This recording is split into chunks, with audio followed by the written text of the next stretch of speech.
ఈరోజు టైటాన్‌లో ఒక beautiful trade అయితే వచ్చింది. లాజిక్ చూడండి. ఫస్ట్ నిన్న మనం ట్రేడ్ చేయలేదు. కారణం ఏంటి అనంటే గత 2, 3 టైమ్స్ చూసినట్లయితే ఈ లాస్ట్ 1 వీక్‌లో 2, 3 టైమ్స్ ఇలా అబ్జర్వ్ చేస్తే మీరు బిగ్ క్యాండిల్ రావడం, మార్కెట్ అనేది ఒక రేంజ్‌లో స్ట్రక్ అయిపోవడం. బిగ్ క్యాండిల్ రావడం, మార్కెట్ ఒక రేంజ్‌లో స్ట్రక్ అయిపోవడం. చూడండి అది ఇంకొక దగ్గర కూడా అలానే జరిగింది. ఇదిగోండి ఇక్కడ. సో బిగ్ క్యాండిల్ రావడం, మార్కెట్ మళ్ళీ అదే రేంజ్లో స్ట్రక్ అయిపోవడం. ఇక్కడ కూడా అలానే జరిగింది.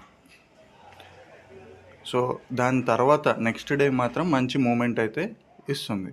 సో ఇక్కడ కూడా మనకు ఈ డే హై ఏదైతే బ్రేక్ అయిందో ఆ బ్రేక్కి మళ్ళీ ఇక్కడ రీటెస్ట్ అయ్యి ఒక మంచి ప్యాటర్న్ తీసుకొని మనం ఈ రెడ్ క్యాండిల్ కనబడుతున్న రెడ్ క్యాండిల్ యొక్క హైలో మనం ఎంట్రీ అనేది ప్లేస్ చేసి ఇక్కడ స్టాప్ లాస్ ప్లేస్ చేసాము.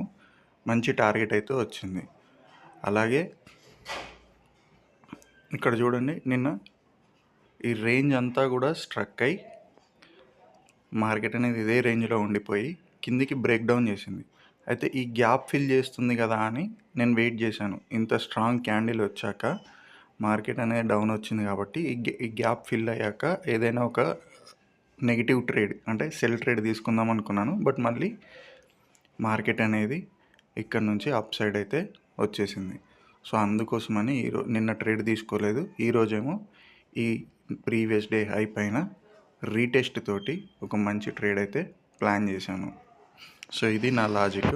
నచ్చితే ఫాలో చేయండి.